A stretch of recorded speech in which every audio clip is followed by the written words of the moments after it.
양영태입니다. 오늘은 7월 4일입니다. 토요일. 어제는 상당히 복잡했죠. 이 검찰들, 전국에 있는 검사장들이 모여가지고 이 윤석열을 갖다가 윤석열을 바치는 그런 이야기들이 주로 오고 간 것 같습니다. 윤석열을 바쳤다는 것은 정의를 바치고 추미애의 부당한 그 지시에 대해서 재고해라, 뭐 이런 얘기를 주로 나누고 갔다고 합니다. 전국의 검사장이 모이기는 아마 처음인 것 같습니다. 난상 토론으로 아침부터 시작해서 저녁 늦게까지 전국 검사장들, 그 다음에 대검 검사들, 수도권 검사장들, 그 다음에 지방청 검사장들, 모두 하여튼 전국의 검사장들이 한 곳에 모이기는 아마도 처음이 아닐까. 긴급으로 모인 건 처음일 것 같습니다. 그만큼 검찰이 이 사태를 아주 중요하게 보는 그러한 면이 있습니다. 이 검사장 전원이 추미애 법무장관 그 지시는 아주 위법이다, 법에 어긋난다, 철회 요청을 일단은 공직사회니까 일단 철회 요청하기로 그렇게 한 것으로 알려져 있습니다. 이 소식은 조금 있다가 전하도록 하겠습니다. 구독 버튼과 엄지를 눌러주시면 고맙겠습니다. 이 윤평중 칼럼이 그 윤석열 죽이기라는 그런 칼럼이 올라왔습니다. 그래서 그것을 이렇게 읽어보니까 그 개요가 지금 정리가 아주 참 잘 됐습니다. 소위 말해서 이 윤석열 죽이기 현상인데, 이게 이제 정치를 하겠다고 한 적도 없는 윤석열을 갖다가 잠재적으로 대권주자로 키웠다. 이 대권주자로 키운 게 80% 이상이 문정권이다, 이런 얘기가 이제 나온 겁니다. 맞습니다. 권력과 싸우다가 장렬히 전사한다, 이런 사람의 이런 이미지는 반드시 영웅의 이미지가 덮어씌우게 되게 됩니다. 이 덮어씌우게 되는 영웅의 이미지는 곧 그 다음에 차기의 그 시대의 지도자가 되는 법입니다. 원래가 역사가 그렇게 밝힙니다. 그런데 지금 윤석열을 영웅의 이미지를 지금 갖다 바치고 있는 정권이 바로 문재인 정권이 아닌가 하는 그런 내용성이 들어있는 칼럼 같습니다. 네. 이 문재인 정권이 폭주가 이제 소위 나비 효과를 만들어낸, 나비 효과라는 건 저기서 저 남미에서 이렇게 나비가 팔랑팔랑팔랑하고 이 조그만 것이 이 힘이 결국 이게 한국까지 이렇게 날아오면서 결국 이 바람이, 이 조그만 바람이 한국에서는 태풍을 만든다라는 그런 뜻으로 조그만 그것이 뜻하지 않게 엄청난 큰 결과를 초래한다는 바로 그러한 얘기를 윤평중 교수는 얘기했는데요.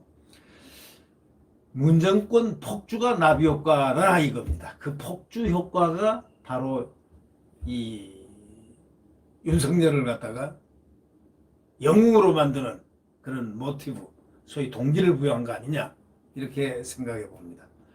소위 이거 정권 차원에서 윤석열 죽이기를 한 건데 오히려 대통령 윤석열로 가는 길을 딱 열어주고 있습니다. 그러니까 죽이자 영광의 문으로 이렇게 되는 거죠.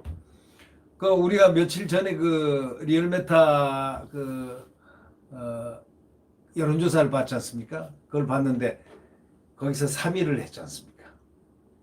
대통령, 유력한 대통령으로 그렇게 찍었습니다.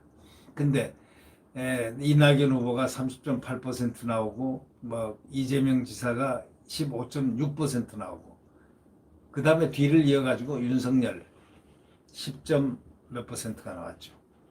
하여튼 뭐 이낙연, 이재명 뭐 있지만 일단 이렇게 해서 영웅이 정권에서 되받쳐가지고 정권에서 되받쳐 가지고 정권이 아주 가혹한 탄압을 해서 결국은 산화하게 된다면 그는 바로 영웅이 되는데, 그 영웅된 사람이 차기 지도자에 안 된 적이 역사상 한 번도 없었다. 전환기에 반드시 된다. 이렇게 돼 있는 역사의 법칙을 한번 제가 작동을 한번 해봤습니다. 그렇다면 윤평준 교수 말처럼 윤석열 죽이기가 곧 윤석열을 영웅 만들기로 이렇게 전환이 됐는데, 이 영웅 만들기가 전환이 됐는 건 그 책임은 결국은 문재인 대통령 정권이다. 이렇게 볼 수밖에 없다. 이런 얘기죠. 그런데 우리가 이제 한번 생각을 해보시죠. 이 윤 총장은 원래 그랬지 않습니까? 처음에 나는 정무감각도 없고 정치를 하겠다고 한 적도 없고, 그냥 그 검찰 검사로서의 그 직분에 충실한다. 이런 그의 그 소신이라는 것은 그 자체의 이미지를 상당히 순결하게 터치하게 만들었습니다. 그런 그가 이제 잠재적 야권 대권 주자가 된 거는 자기가 되려고 그래서 된 것도 아니고, 심지어는 뭐 여론조사 기관에 연락을 해가지고 검찰총장 윤석열은 거기 이름도 넣지도 말아달라고. 지난 2월달인가 아마 그랬죠. 그랬는데 지금 보니까 취임 1년도 안 돼가지고 검찰총장을 계속 숙청을 시키려는 말, 소위 말해서 숙청. 이거는 뭐 숙청이죠, 숙청. 그리고 막가파, 뭐 이런 뭐 온통 그냥 윤석열을 향한 그 참 잔인무도한 그런 발언들이라든가 이런 것들을, 여기에 이제 총대를 맨 게 이제 법무장관인데, 법무장관이 용감하게 총대를 맸습니다. 여당 의원들, 친정부, 언론, 뭐 시민단체, 뭐 전부 다 벌떼처럼 지금 달려 들어가지고, 또 속칭 어용 검찰 간부들은 총장에게 항명까지 일삼고 말이죠. 뭐 이래가지고 정말 검찰총장 말을 안 듣는 그런 유사일의 사태까지 이렇게 일어나고, 지금 대한민국 검찰이 이렇게 쑥밭이 되게끔 했지만 그 밭은 쑥밭이 아닙니다. 아주 철저하게 그들은 이 정신적으로 무장된 조직입니다. 그렇기 때문에 법치로 무장된 조직이고, 소위 공정사회와 정의로 또 법으로 무장된 사회이기 때문에, 검찰청법에 의해서 움직이는 사회이기 때문에 좀처럼 허물기 힘들다는 바로 그 사실을 이 정권은 아직까지 몰랐던 것 같습니다. 결국 윤석열 총장을 해임시키고 나면은 깨끗하게 정리됩니다. 만약에 지금 혹시 모릅니다. 윤석열 총장을 갖다가 추미애가 처리를 못하면은, 추미애하고 여권이 또 시민단체, 좌파 시민단체가 전부 나서가지고 총체적으로 윤석열 죽이기를 했는데, 만약에 이게 성공하지 못한다면은 이제 대통령이 이제 해임을 할 순서입니다. 아마 해임을 하지 않을까, 저는 그렇게 생각합니다. 그렇게 그 단계까지, 그 전에는 물러서지 않습니다. 해임을 당하면 깨끗하게 물러서야죠. 왜? 임명권자가 물러서라는데 물러서야죠. 네. 물러서는 순간 윤석열은 바로 대한민국의 히어로가 나오다. 대한민국의 영웅이 나오다. 영웅 탄생 신호가 같이 동시동작으로 울립니다. 그 순간 윤석열은 국민의 품속으로 들어가서 그 다음부터는 윤석열이 그리고 있는 소위 법치의 사회, 엄정한 대한민국 가치의 사회, 헌법적 가치가 작동되는 그러한 사회로, 그런 사회를 위해서 그는 아마 몸을 바칠 것입니다. 이제 이것이 이제 시나리오, 가능한 시나리오의 전부 다입니다. 별거 아닙니다. 이제는 올 때까지 다 왔습니다. 윤석열 총장 죽이기는 이 정도 이상으로 더 죽일 수가 없습니다. 깨끗하게 그러나 결국 이제 검사장들이 월요일 날 그러니까 내일이죠. 이제 입장을 모아서 내일 발표를 합니다. 그리고 윤석열 총장은 결단을 내립니다. 지시 요청을 받아들이겠습니다. 이렇게 하는 방법 하나. 추 장관님 지시를 받아들이겠습니다. 두 번째, 지시를 못 받겠습니다. 재고해 주십시오. 왜냐하면 지시 불응 이것만 할 수 없고 공직사이기 때문에 지시를 한번 재고해 주십시오. 다시 이것이 내용적으로는 명령 지시를 갖다가 받아들일 수 없으니까 다시 재고해라 이 뜻입니다. 이 둘 중에 하나를 선택을 하게 되는 사람은 또 추미애입니다. 추미애는 그걸 받아들여야 되느냐 말아야 되느냐 재고 요청을 안 받아들일 경우는 대파란이 일어나고 윤석열 주가는 하늘을 모르게 치솟을 겁니다.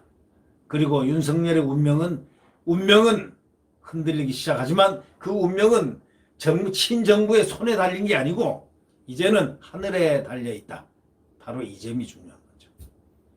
정권의 손에서는 검찰총장으로 묶여 있을 때는 핍박받고 피압박받고 권력에 홀로 대응하고 대항해 왔지만 이 대항도 아주 재밌는 대항입니다. 정의를 위한 대항이고 공정을 위한 대항이고 법치를 위한 대항이었습니다. 법을 지키겠다는 거예요.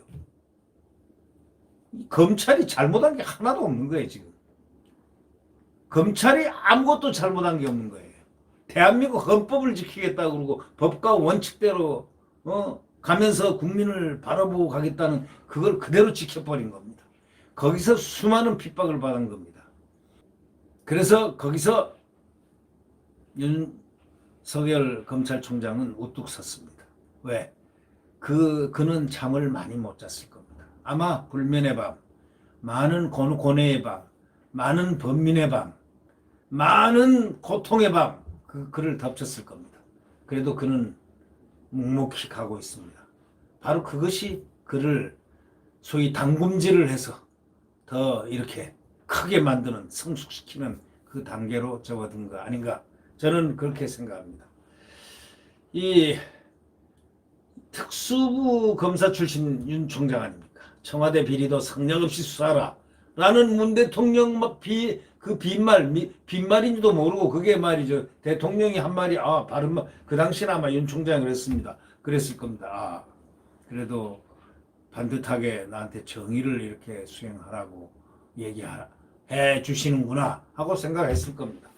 그러나 그 대통령이 한 말을 청와대 비리도 또 우리 편들도 가감없이 그냥 아주 그냥 비리도 냉정하게 엄청나게 성역 없이 수사하라 그러니까 그 빈말인 줄도 모르고 우직하게 실천한 바보 윤석열이 될 수도 있고 이렇게 하다 보니까 그게 아닌데 라고 느낀 거는 조국 사건입니다.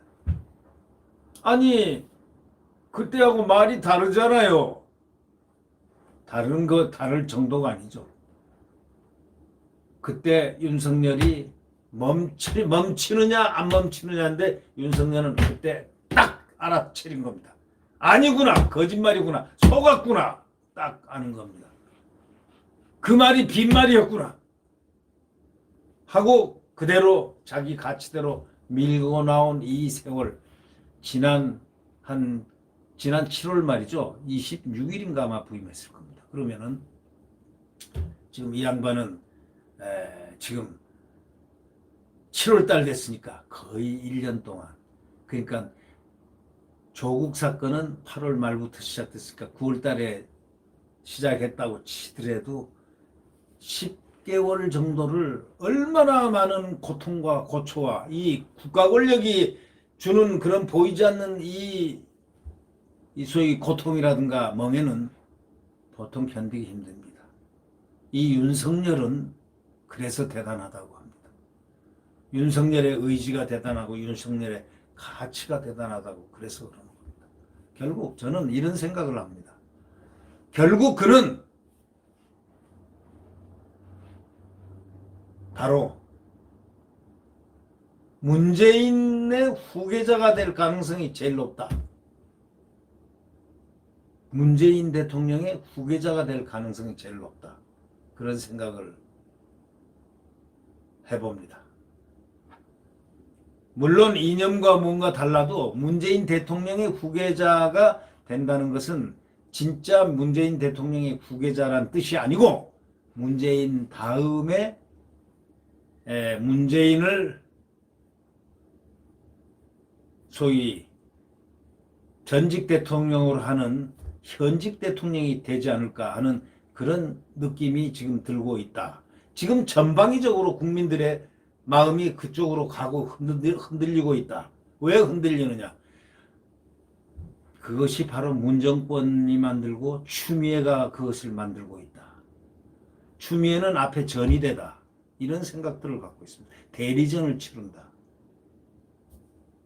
근데 그 대리전에서 너무 윤석열에게 야비한 것 아닌가 라는 그러한 마음이 국민들에게 더 깊게 각인되는 겁니다.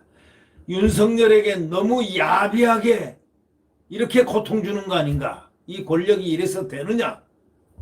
바로 이 생각을 하게끔 만들었다. 자, 그래서 사실 저는 그런 생각을 하고 있죠. 영린을 건드렸다고 윤 총장에 대한 문정권의 소위 증오가 하늘을 솟았다. 영린이 뭔가 자기 사람들 제일 소중하게 하는 조국을 건들고, 조국을 왜 건드렸겠나? 법을 위반하니까 건드린 것일 뿐이지. 그게 국민들은 다 안다고요? 아니, 윤석열이 잘못한 게 뭐야? 조국이는 잘한 게 뭐야? 딱 그 아주 간단명료한 얘기입니다. 근데 조국을 잘한 게 없는 조국을 그렇게 결사옹위하는 이 정권. 그래서 정권 대 윤석열이 프레임이 잡힌 겁니다. 이 정권 대 개인 프레임이 딱 잡히면요. 이 다음에 이분은 거의 필승입니다. 필승. 결국 지금 정권에서는 마치 윤석열이가 대역죄인처럼 이렇게 얘기하는 사람들 있지 않습니까? 최강욱이라든가 황희석이라든가 이런 사람들이 공수처 1호다 하는 것은 뭐냐면 1호, 공수처 대상이 1호다 하는 것은 대역죄인들이 이제 제1호가 되는 거죠. 지금 우리 이런 사회에서 공수처가 새로 아주 위헌 법률인 공수처법을 자기들이 만들어 놨고 거기다가 1호로 세워가지고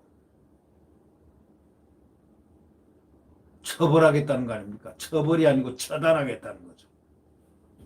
공수처 1호 반드시 세우겠다. 이렇게 공언한 사람들이 지금 대통령을 호가호위하는 그런 사람들이라고 아마 생각해 보십시오. 그런 현상에 지금 윤석열. 결국 윤석열 죽이기가 윤석열 살리기가 될 것이고 윤석열 살리기가 결국은 그들 스스로가 죽는 길을 택하게끔 가는 바로 함정일 수 있다. 이 두 가지가 맞물려서 지금 물레방아처럼 돌아가고 나쁘게 말하면 톱니처럼 돌아가고 있다. 죽이기와 살리기가 아니고 죽이기와 죽기가 돌아가고 있다. 자, 누가 살 것인가? 윤석열이 살 것인가? 정권이 50년, 100년을 살 것인가? 네, 그것이 문제입니다. 구독 버튼과 엄지를 눌러주시면 고맙겠습니다. 안녕히 계십시오. 구독 버튼과 엄지를 눌러주시면 고맙겠습니다. 네, 오늘 하루도 태양은 내일 다시 떠오른다는 희망으로 어둠 속에서는 가장 추운 법이라는 그것을 우리는 잘 알겠기에 오늘 희망차게 7월 4일 토요일 나갑니다. 네, 안녕히 계십시오.